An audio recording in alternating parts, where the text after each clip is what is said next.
Your life is leaking through your fingers right now, and the worst part is you've been trained not to notice.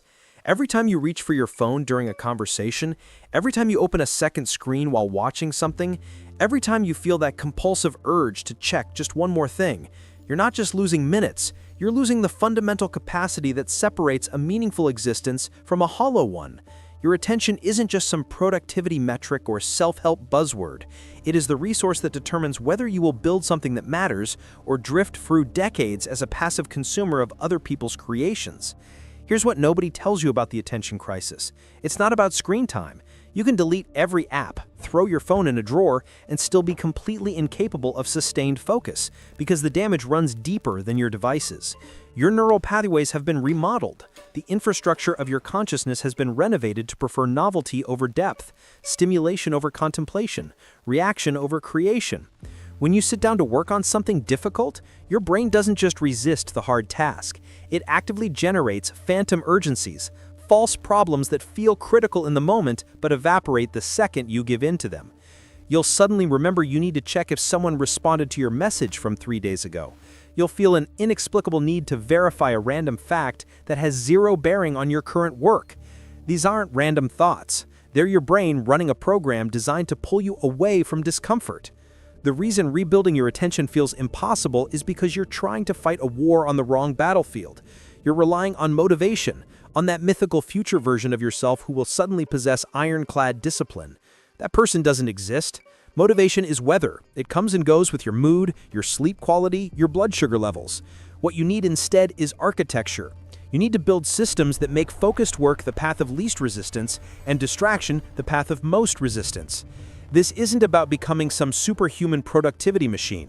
It's about accepting that you are a biological organism with predictable vulnerabilities and designing your environment accordingly. Start with this truth. Your brain will always choose the easier dopamine source. Always. If scrolling is available and the work is hard, you will scroll. This isn't a character flaw, it's evolutionary wiring. Your ancestors survived by conserving energy and seeking immediate rewards. The modern world has weaponized this against you by making infinite, easy rewards available at all times. So the first step isn't building discipline, it's removing options. When you need to do deep work, your environment should contain exactly one viable source of stimulation, and that source should be the work itself. Not phone in another room, not apps deleted, apps never installed, internet shut off, door closed, every possible escape route sealed before you begin. But here's where most people fail, even after they've locked down their environment. They sit down, eliminate all distractions, open their work, and then immediately feel like they're suffocating. That crushing sensation of mental claustrophobia that makes you want to jump out of your skin. This is the moment that destroys most attempts at focus, because people interpret this feeling as a sign that something is wrong. They think they're not inspired, not ready, not in the right headspace. They're interpreting a symptom as a diagnosis. That suffocating feeling is actually your brain detoxing from constant stimulation. It's withdrawal, and like any withdrawal, it gets worse before it gets better. You have to sit in that discomfort without flinching.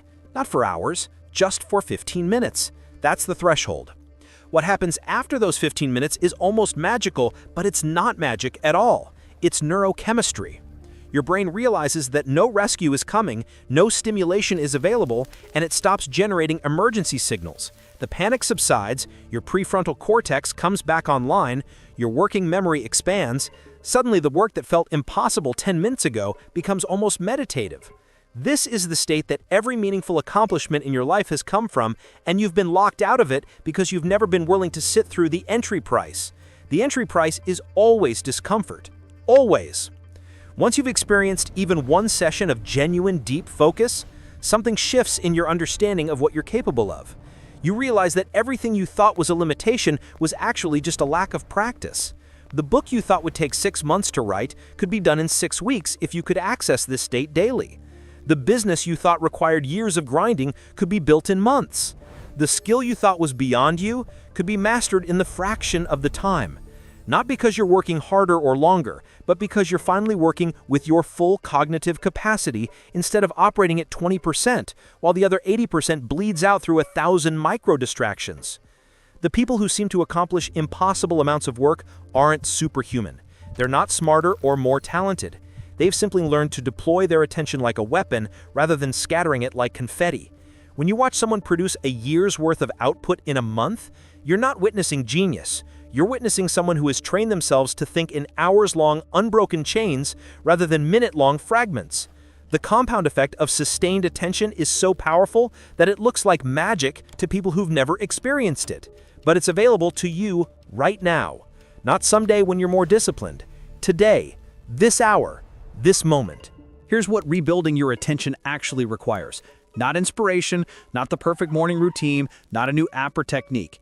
It requires you to make a decision that your attention is worth protecting with the same ferocity you'd protect your physical safety.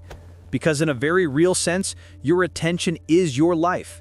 Every moment of attention you surrender is a moment of your existence you'll never get back. When you give your attention to something, you're giving your life to it. When you let your attention be fragmented and stolen thousands of times a day, you're letting your life be fragmented and stolen.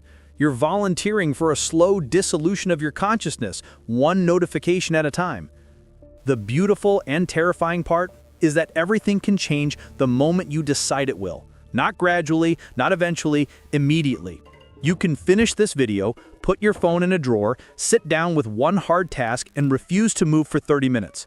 You'll feel like you're drowning for the first 15, and then something will crack open. You'll remember what your mind feels like when it's actually yours. That first session won't produce your best work. It will produce something better. It will produce evidence that you're not broken, that your brain isn't permanently damaged, that you can still think in the way humans were meant to think before we all agreed to become notification response machines. That evidence will give you permission to try again tomorrow, and again the next day. And within weeks, you'll look back and barely recognize the scattered, reactive person you used to be. This is your one life, not a dress rehearsal, not a practice round, the only one you get. And right now, that life is being stolen in increments so small you barely notice them disappearing. But they add up.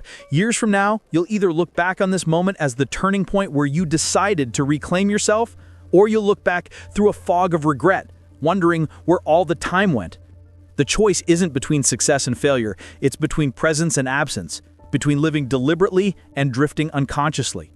Your attention is the mechanism through which you experience reality. Lose your attention, and you lose your life while you're still breathing.